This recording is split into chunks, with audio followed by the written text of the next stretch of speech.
Boss, I really want to talk to you about the $50,000 PenFed Personal Loan. And in today's conversation, I want to share with you 6 new insane hacks that work like crazy. So I want you to stick around till the end of today's conversation because you are going to love it. I guarantee it.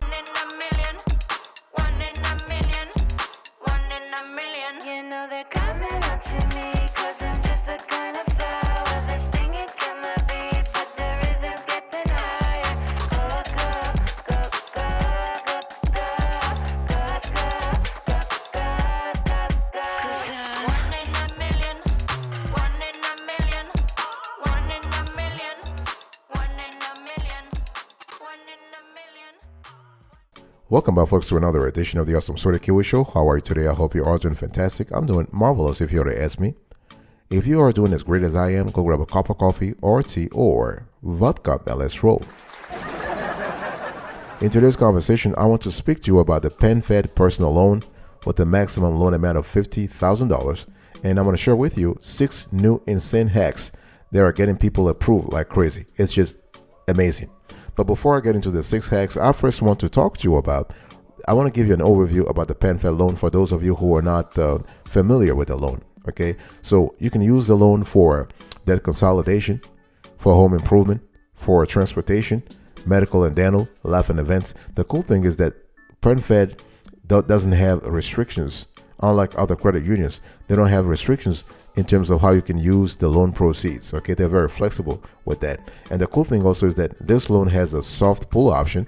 In other words, you are not jeopardizing, you're not decimating your credit score by just applying. No, you actually can pre-qualify for the loan. You can see how much you could qualify for before you decide to do a hard pull. Okay, so here are some very interesting features about this personal loan. You have an APR that goes as low as 6.74%. This is really good. 6.74%. Anytime we have an APR in single digit, we just love it. So you have APR as low as 6.74%. You have terms up to 60 months. So PenFed gives you flexibility to pay the loan amount over time. So 5 years, that's a good time window. We love that. And you have loans up to $50,000. That's the limit. Obviously, I'm using the $50,000 as the maximum amount here. So you could qualify for 10 grand or 20 grand, depending on your credit worthiness and also your financial situation. And so there is no early payoff penalty with this loan. There is no origination fee. We love that as well. And there are no hidden fees. So the bottom line here is what? You can pre-qualify for this loan, and you can receive your cash in 1 or 2 business days. PenFed is really fast when it comes to approving and actually dispersing the funds. So big decision time. Boss, do you understand the loan I just talked to you about? If you understand, if you want to take action, please try to pre-qualify for the loan. Do not apply right away. I know even if you have a great credit, if you have a stellar credit, I still want you to go through the soft pull process so you can see your options. You're not losing anything. So why are you trying to have a gung-ho attitude and trying to be like, I'm impatient, I just want to apply right away? No. Take your time, go through the soft pull program, the soft pull process, and see what you could qualify for.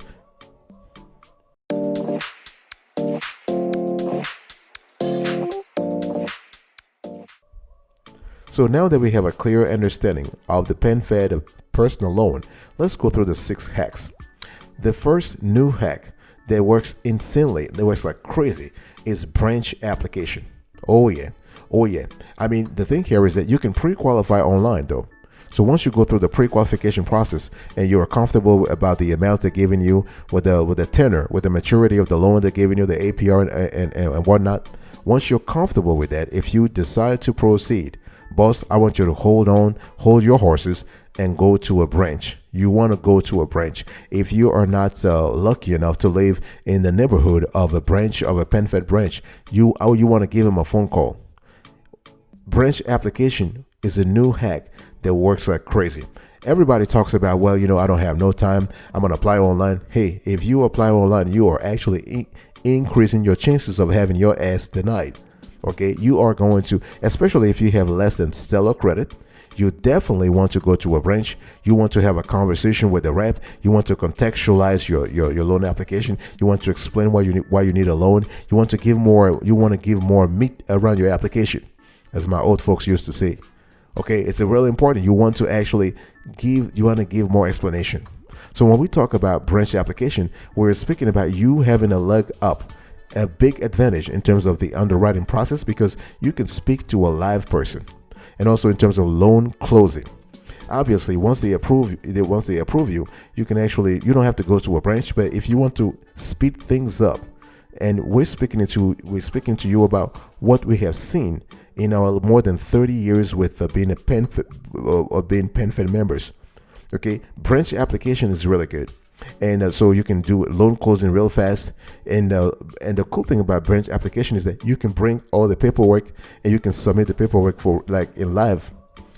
Like for instance, if they ask you for your tax returns for the last 3 years, you can actually bring your 1040 to them. You don't have to upload this to a secure location, which is, there's nothing wrong with that though. Don't get me wrong here. I'm not trying to razzle dazzle you, trying to confuse you. I'm saying to you, an online application is still good, but if you want to be approved fast, do a branch application. Very important. You want to bring all your paperwork to the branch, all your proof of income, your W-2s, your 1099s and whatnot, and then you just show this to the loan rep so they can file this in your file. They can file this in your folder and submit this to the underwriter, and you can get your loan real fast.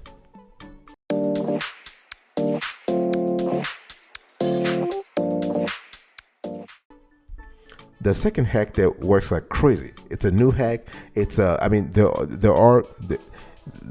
have been versions of that hack before, but the new hack is that you want to show all sources of income, not just from your 9 to 5. Because see, the thing is, right now, if you're listening to me, you're probably thinking, I want to apply for a PenFed credit card, right?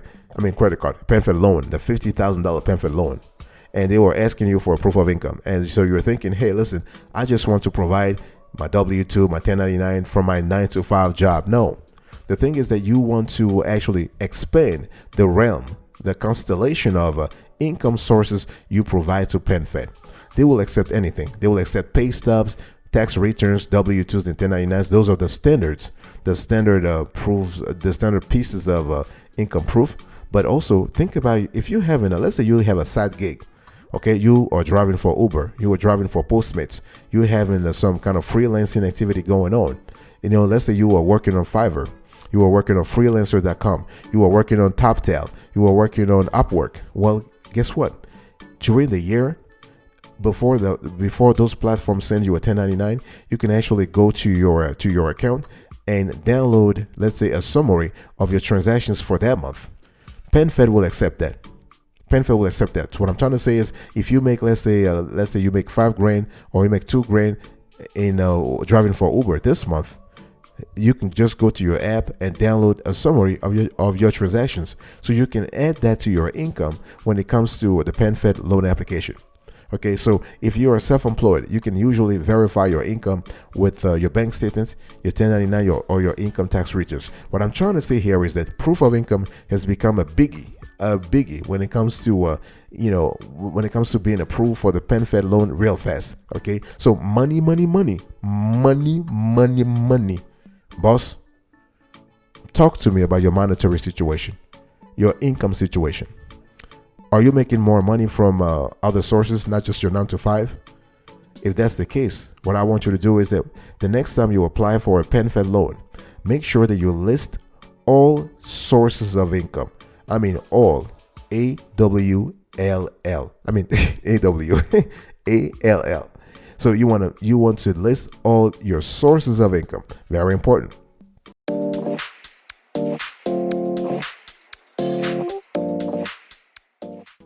The third new hack that works like crazy, very effective, is proof of employment. See, the thing is that usually when people ask you, when PenFed asks you in the past, they ask you for a proof of employment, right?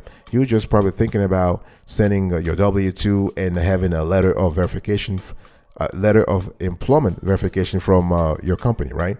But the thing is, if you have other gigs, I said this before, if you are working multiple jobs, okay, because we are in the new economy. We are in the new economy. I mean, the old economy, that's where you just had a regular job, 9 to 5. You go to work, you come back home, you eat your dinner, you see your kids, you take care of your spouse, blah, blah, blah, blah, blah, blah. blah, blah, blah. We are now in a new economy. People are making money different ways. You could probably make money online. You're making money on Amazon, on Shopify and whatnot. Okay. And the cool thing is that you have to be able to show employment from various sources.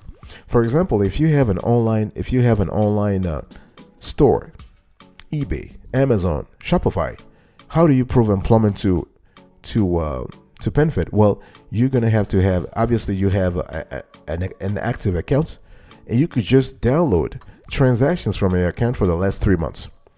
In other words, you're trying to show PenFed that you have an active source of income. You have an active and legal activity. Okay, so gone are the days of just having a 9 to 5 or proving that you are employed in a 9 to 5 capacity. No.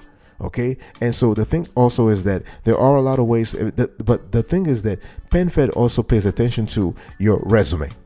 Make sure you have a resume. I don't care if you drive for Grubhub, Uber Eats. I don't need a resume because I just drive all day. I'm a courier. I'm a delivery driver. Okay, so what?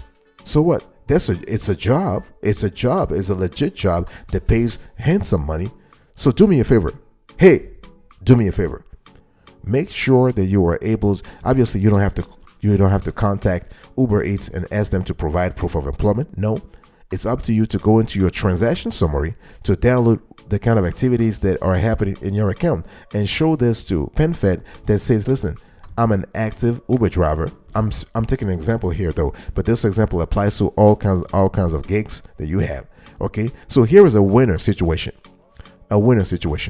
If you don't have a W-2, if you don't have a 1099 form, just download a summary of your activities in whatever accounts you have when it comes to your freelancing activities, when it comes to your side gigs, and show it as proof of income, as proof of employment to PenFed. They will take it.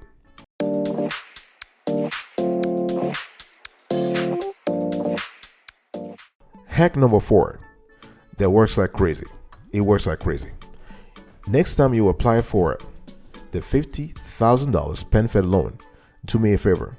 Explain to the loan rep that you have a repayment plan.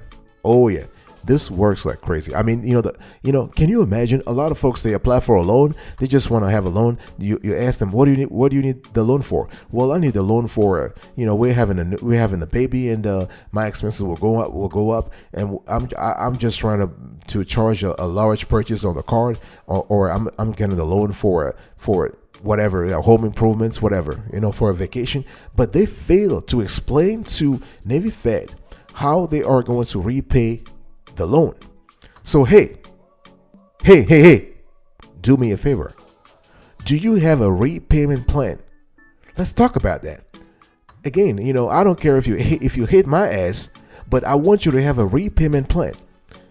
Before you get a loan, make sure that you have a clear idea how you are going to repay the loan.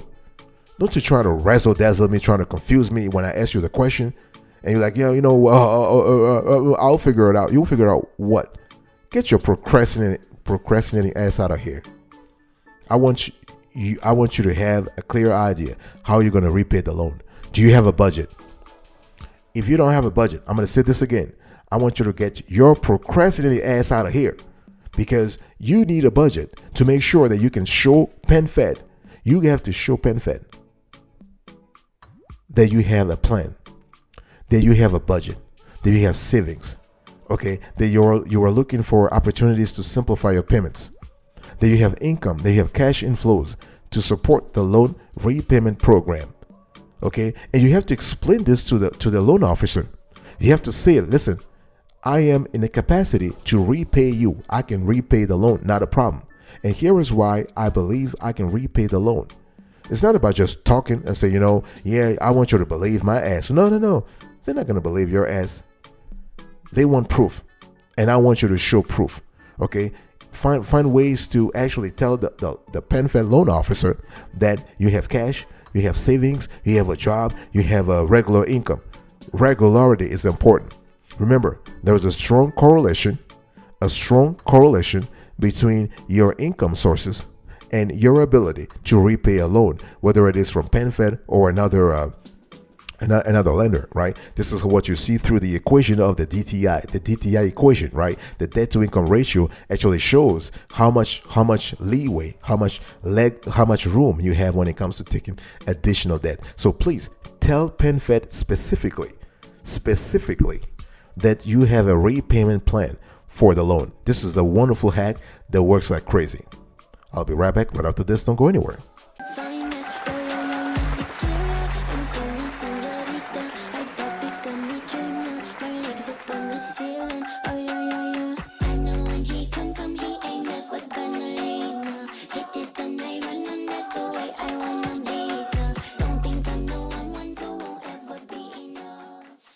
Welcome back, folks, to another edition of the Awesome Sweaty Kiwi Show. We are still having a conversation about the PenFed, the $50,000 PenFed loan, and I'm sharing with you a few new hacks that will help you actually get approved. And those are really new hacks, okay?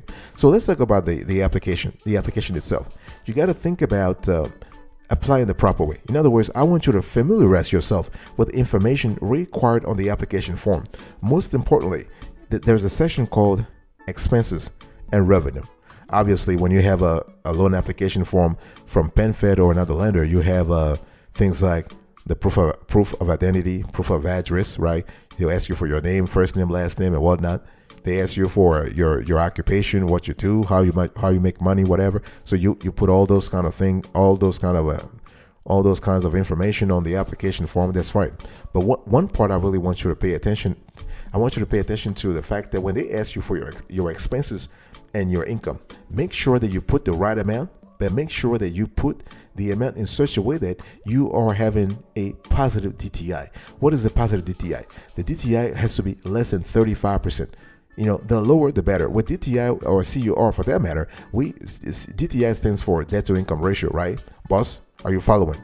Okay, and CUR is credit utilization ratio. But for the loan, we want to talk about DTI. So what's going to happen here is that if you let's say PenFed is asking you for your expenses, right? And you list a certain amount, and they're asking for your income, and you list a certain amount. What they're going to do automatically is calculate what proportion of your expenses go to debt payments, for example, and they will actually look at your income to verify your DTI. So if you have a high DTI, this is not good for you. So you want to be very strategic about the numbers you put. But again, I'm not asking you to lie. I'm just asking you to be thoughtful about the process. So if you don't get approved for your loan, remember, you always have the option of getting a co-signer or choosing a secured personal loan. Also, you can collateralize the loan. Okay, so, and remember that it's always important to think about your credit score, your loan purpose before applying for PenFed. The loan purpose is important, but the most important thing is that you want to clarify for PenFed that you have a repayment plan. You can actually put it on the loan application form. On the loan application form, at the bottom there is something called other info. And in that box, you can put free text. Put there that you have a repayment plan, that you can repay the loan.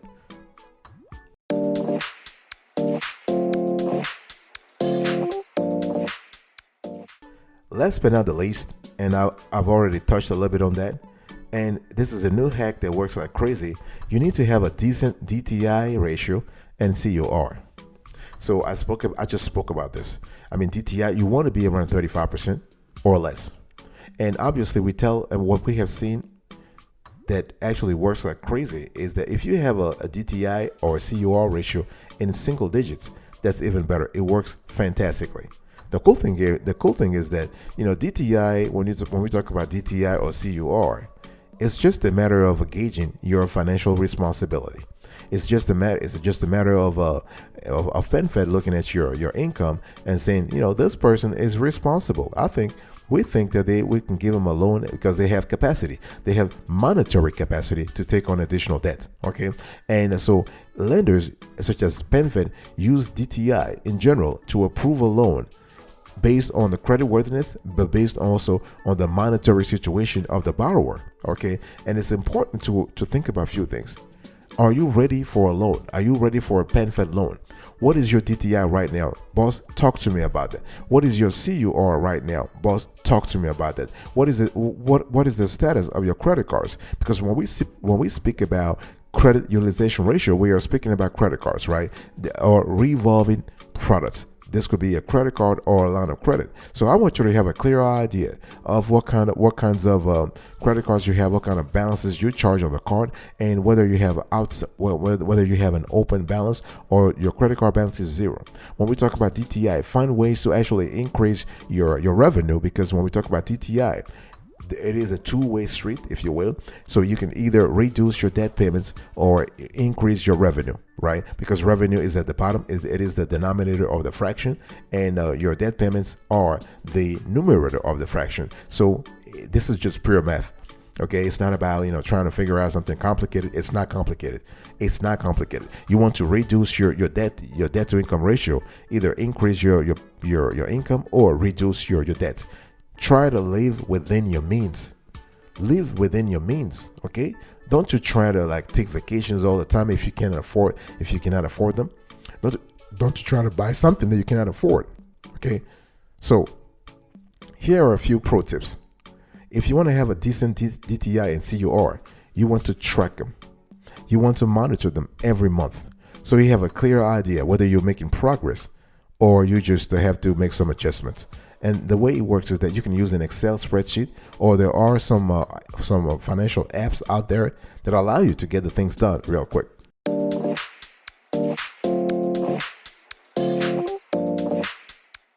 Thank you so much for your attention. I really appreciate it. In today's conversation, I was sharing with you 6 new hacks that work like crazy. Insane hacks that work like crazy when it comes to your loan application being approved. And so I gave you an overview about the loan itself, but the 6 hacks are branch application, proof of income, proof of employment, repayment plan, proper application, and a decent DTI and CUR. Thank you so much. God bless you. I will see you next time. Until then, remember, stay marvelous.